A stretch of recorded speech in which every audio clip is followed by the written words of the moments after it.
Our movie today is quite an odd and interesting one, and we start on a plane from Vancouver to Frankfurt. And a girl is asking her father how long they'll be till they reach their destination, and her father tells her to watch outside the window. And she sees the birds in the sky, and in the plane we see a nun praying, and we see another person watching a movie called Sky Frogs, and another guy is recording through the plane's window. And the pilot picks up something on the airplane's radar, and there are flying objects and they're getting really close to the plane. And the girl sees flying sharks in the clouds coming close to their plane. And the man with the camera sees a flying shark, and he also sees people riding the sharks. And ladies and gentlemen, strap in, this is gonna be quite interesting. And one of these riders of the shark cuts through the airplane's doors, he breaks in, and then we see the face of this rider, and he looks like a frozen zombie Nazi soldier. And he starts killing everyone in the most gory way possible. I'm talking blood everywhere. God!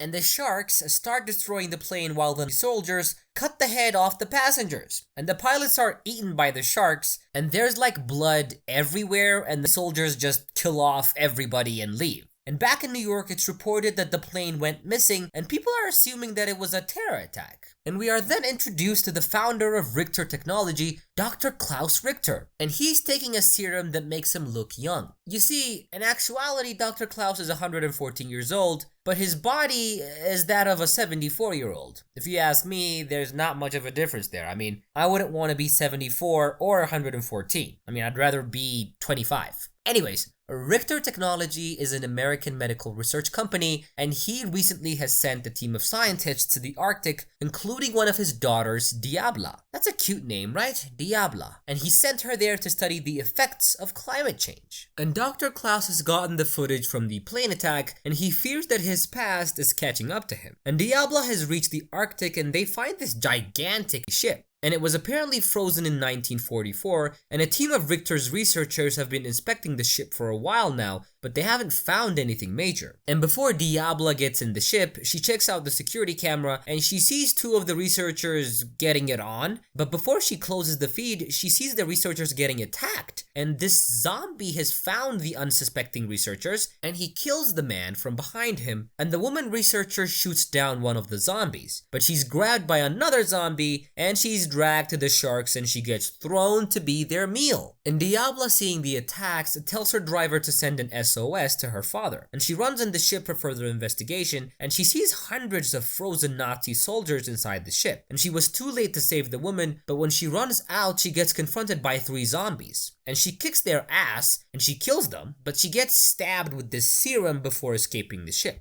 Diabla returns to Richter Technology back in New York, and she's greeted by Klaus and her sister, Angelique. That's another beautiful name, right? Angelique. Oh, God. Anyways, both Diabla and Angelique work for their father, and their mother passed away a few years ago. And Klaus tells his daughters that he has something to share with them, and he reveals to them that he was a Nazi scientist during World War II. And we go into this flashback to 1944, and we see Dr. Hans Kammler, and he's the leading scientist for the Nazi military. And one day, Dr. Hans is visited by a Nazi general, and Germany was apparently losing the war and they needed some way to win. And Hans tells the general that he found a way, a solution for them to win, and he called it Project Himmelsfaust, or Himmelsfaust. If there are any German people, by the way, if I did not pronounce that well, please leave a comment in the comment section. Anyways, Dr. Hans explains that he found a way to genetically engineer the Nazi soldiers to become super soldiers. Jesus Christ, that's a terrifying thing, right? Nazi super soldiers? Ugh, God. And he also explains how they genetically engineered the sharks to fly and breathe outside water, and the sharks, with the leading of the zombie soldiers, can destroy a city with no problem. And the Nazi generals are very happy for this, but before the experiment could go full scale, the Nazis were defeated. Thank God. And Klaus, one of the scientists that worked with Dr. Hans, got captured by the Americans, and he told them everything. And then he joined the American military research team, and now he owns the biggest research company in the world. To be honest, there's really something you guys should look up. There's something called Operation Paperclip, where the American government and a lot of other governments took actual Nazi soldiers and Nazi officials into their own country, and they made them citizens and just gave them power. Technically, the leading man for NASA during JFK was a Nazi, and he was assimilated into the US without anybody knowing, but the files were declassified and now we all know, so this actually technically happened. If there are any of you who don't know, Please look it up, it's really interesting. So anyways, back to our movie. Dr. Klaus tells his daughters that he thought the Nazi experiment had been destroyed, but it seems that it was just hidden in the depths of the Arctic. And now that they're free, if Klaus doesn't stop them, these zombie Nazis are gonna destroy the world. And Diabla and Angelique are shocked by their father's story, and they're confused as to how he just changed from being a Nazi scientist to an American scientist, and how he could just easily betray the Führer, or the Third Reich,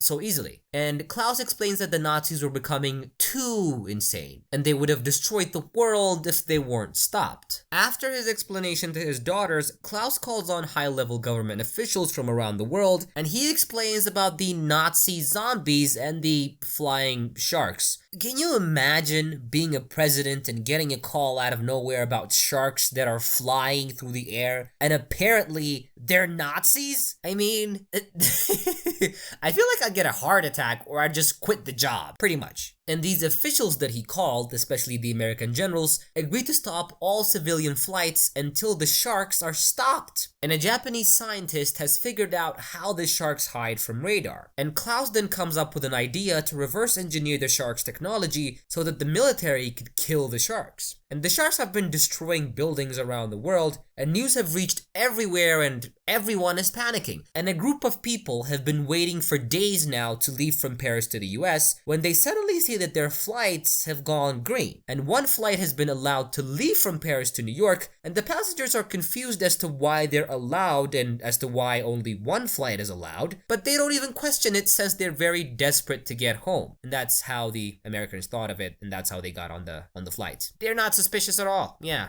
And Klaus figures out how to build an anti-sonar system, and he gives it to Tyler, who's Special Forces. And Diabla and Angelique are also sent with the team to find the sharks and use the new anti-sonar technology to use against the sharks. And the plane from Paris to New York is now on the move, and Tyler's team is following the plane from afar to catch the sky sharks when they come to attack. And they're using the anti-sonar tech, but they don't see any sharks yet. But suddenly, the sharks come out of nowhere, and apparently the anti-sonar tech has failed to reveal them. And they break into the civilian plane, and you know what happens after. You know, they start killing everyone, and the Nazi soldiers break in, they kill all the passengers in the most gruesome and grotesque way. Diabla and the team could not save the civilian plane, and the plan has failed. And the sky sharks are not attacking Diabla's plane though. And Angelique calls Klaus and asks him why they're not attacking them, and he explains that Diabla has been infected by the zombie serum, and that the Nazis can sense her and they think she's one of them. And Klaus tells Angelique to use the antidote in the plane if Diabla starts changing into a zombie. And Klaus calls the American general and tells him that their plan didn't work. And Klaus tells him that the sharks will come for him next, since he's the only one who knows how to stop them. And Klaus proposes a plan. He tells the general to let the genie out of the bottle, and by genie out of the bottle, he means Project Deadflesh. And we go into another flashback, and Project Deadflesh was started because of the war in Vietnam after the US was losing the war to the Viet Congs. And they came to Klaus and asked to create a new modified super soldier, and they called the project Project Deadflesh. And using the modified serum of the Nazi zombies, Klaus created a super soldier called Damien. And Damien was a dead American soldier in the Vietnam War, and Klaus have found a way to control the body of a dead person to create the perfect super soldier. And Klaus and his team implanted a neural receiver in the brain of Damien, which was controlled by another person remotely. Damien is basically Deadpool from X-Men. And they tried to experiment if he works or not by changing prisoners of the Viet Cong soldiers into zombies. And Damien destroyed the zombies effortlessly. But then something unexpected happened. The person controlling Damien lost control, and Damien went berserk, and he killed everybody in the camp, including soldiers of the US. And the project was then scrapped as a failure after that, but Klaus reveals that he's been developing the technology in secret, and now he can have full control of a super soldier. And the general gives him permission